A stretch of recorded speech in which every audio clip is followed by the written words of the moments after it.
Assalamualaikum warahmatullahi wabarakatuh. Saya Maulina Dwi Hakiki dengan NIM 210705015 ingin menjelaskan tentang social engineer untuk memenuhi tugas keamanan jaringan.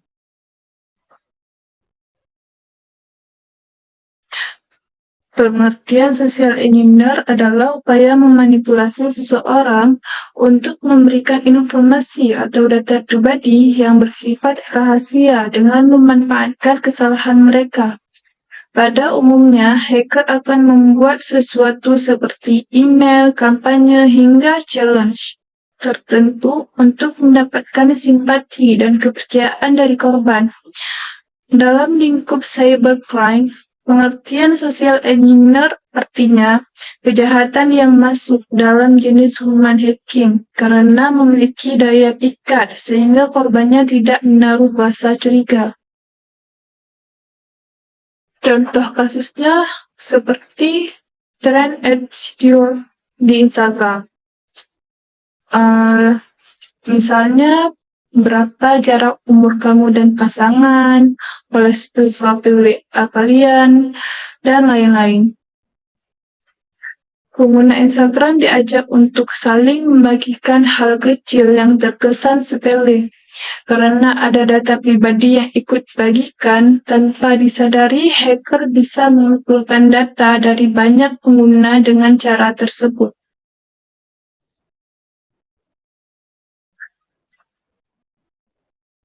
Nah, salah satu penyebabnya yaitu kelemahan pada manusia. Yang pertama, rasa takut.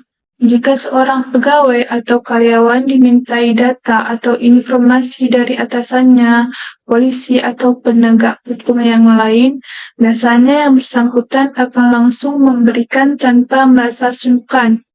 Yang kedua, rasa percaya. Jika seorang individu dimintai data atau informasi dari teman baik, rekan sejawat, sanak saudara, atau sekretaris, biasanya yang bersangkutan akan langsung memberikannya tanpa harus merasa curiga. Yang ketiga, rasa ingin menolong. Jika seseorang dimintai data atau informasi dari orang yang sedang tertimpa musibah, dalam kesedihan yang mendalam, menjadi korban bencana, atau berada dalam duka, biasanya yang bersangkutan akan langsung memberikan data atau informasi yang diinginkan tanpa bertanya lebih dahulu. Nah, social engineer sendiri mempunyai tujuan, dan terdapat dua tujuan di sini. Yang pertama, pencurian. Mendapatkan akses ke data penting berupa informasi rahasia, data pribadi, akses kartu kredit, dan lainnya, di mana data tersebut dapat dijual atau digunakan untuk hal yang tidak wajar. Yang kedua, sabotase. Merusak atau menghancurkan suatu data agar menimbulkan kekacauan. Social engineer sendiri mempunyai tingkatan serangan. Ada dua tingkatan serangan. Yang pertama, tingkatan fisik. Pada lingkungan fisik yang rawan terhadap serangan-serangan social engineer, seperti tempat kerja, telepon, tempat sampah, dan online atau internet. Yang kedua, psikologis.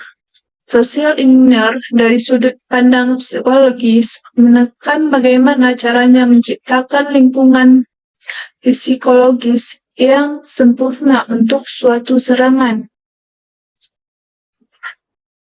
Jenis-jenis social engineer. Adapun jenis-jenis social engineer adalah sebagai berikut. Yang pertama yaitu baiting, adalah jenis serangan social engineer yang paling sering ditemukan. Baiting social engineer artinya melakukan serangan ini menggunakan umpan. Contohnya seperti ketika kita ingin mendownload sebuah lagu gratis di sebuah website, kita harus berhati-hati jika diarahkan untuk membuka akses apapun dari situs web ke perangkat kita. Yang kedua, Pretexting adalah teknik hacker untuk memanipulasi seseorang agar mendapatkan informasi atau akses yang diinginkan dengan membuat skenario palsu.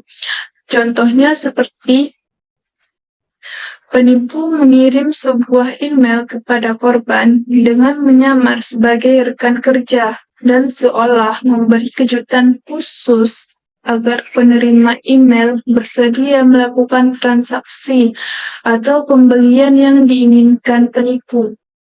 Email tersebut terkesan tidak mencurigakan karena ada penyebutan nama korban, gaya bahasa yang lebih personal, dan sepertinya menaruh kepercayaan kepada korban.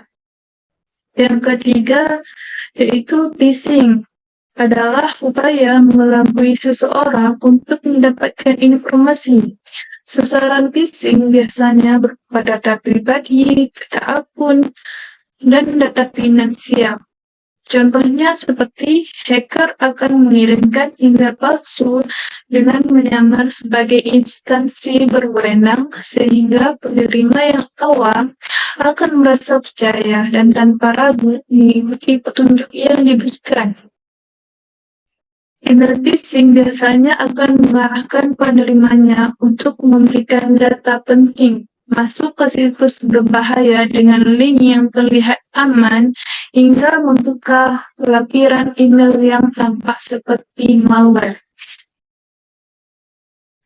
Selanjutnya ada spear phishing, adalah bentuk serangan yang memiliki target spesifik. Hacker akan mengumpulkan berbagai informasi dasar korban seperti nama, email, posisi di perusahaan, dan sebagainya. Terdapat dua jenis spear phishing yang paling umum ditemukan, yaitu pertama, warning, yaitu serangan yang menargetkan eksekutif perusahaan. Yang kedua, CEO fraud, yaitu serangan di mana pemilik berpura-pura menjadi eksekutif perusahaan. Yang kelima, quid pro quo, adalah mendapatkan taktik informasi rahasia dengan menawarkan berupa jasa. Contohnya seperti beberapa kasus penipuan mengatasnamakan Gojek, di mana penipu berdalih akan membantu aktivitas akun korban dengan meminta para merchant untuk mengubah data rekening, mentransfer uang, aktivasi Godbis, dan lainnya. Yang keenam, cyberbullying atau sering disebut piggy banking adalah jenis social engineer fisik di mana pelakunya memanipulasi orang yang punya kewenangan untuk mendapat akses lokasi yang butuh autentikasi. Pelaku terkadang tidak harus memiliki keahlian hacking khusus, karena hanya dengan mengobrol saja ia sudah bisa melakukan hal ini. Dan yang terakhir yaitu shareware, adalah aksi menakuti korban dengan memberikan peringatan tertentu pada perangkat targetnya. Contohnya seperti ketika kita akses suatu website dan muncul pop-up tampilan semirip mungkin dengan program keamanan yang valid. Target dibuat tambah ngeri dengan efek bahaya dan bahkan menimbulkan file screenshot di perangkat Anda seolah terinfeksi virus, sehingga pada akhirnya target termanipulasi lalu mengklik atau mengikuti instruksi dari peringatan tersebut. Nah, berikutnya yaitu tentang cara kerja social engineer. Yang pertama, pelaku merencanakan strateginya dengan mengumpulkan informasi tentang latar belakang, data pribadi, dan data pendukung seperti tempat kerja korban. Yang kedua, pelaku akan masuk dan menjalin hubungan serta memulai interaksi dengan korbannya untuk memunculkan kepercayaan.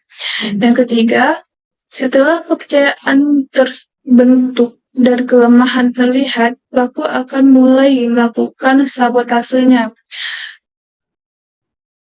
4. Pelaku akan segera memutuskan hubungan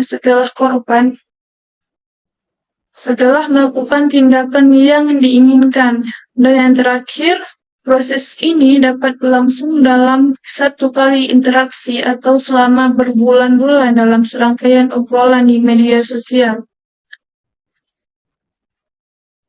Selanjutnya yaitu cara mencegah social engineer. Yang pertama,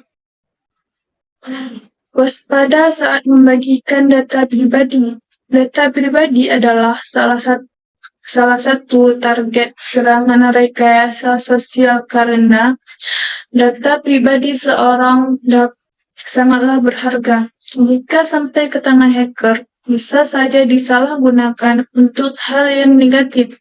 Misalnya, jual beli data, scam, hingga melakukan pinjaman online menggunakan nama kita. Yang kedua, gunakan multifaktor authentication. Dengan multifaktor authentication, masih ada informasi berupa pertanyaan unik, kode OTP, token PIN, hingga verifikasi biometrik sidik jari atau Face ID detector yang perlu diberikan untuk bisa masuk ke akun tersebut. Ketiga, gunakan pengelola kata sandi. Jika kesulitan untuk menyimpan setiap password, kita bisa menggunakan bantuan password manager. Tools ini berbentuk extension pada browser maupun aplikasi yang bisa disimpan pada perangkat. Kelima, selalu waspada ketika mendownload file.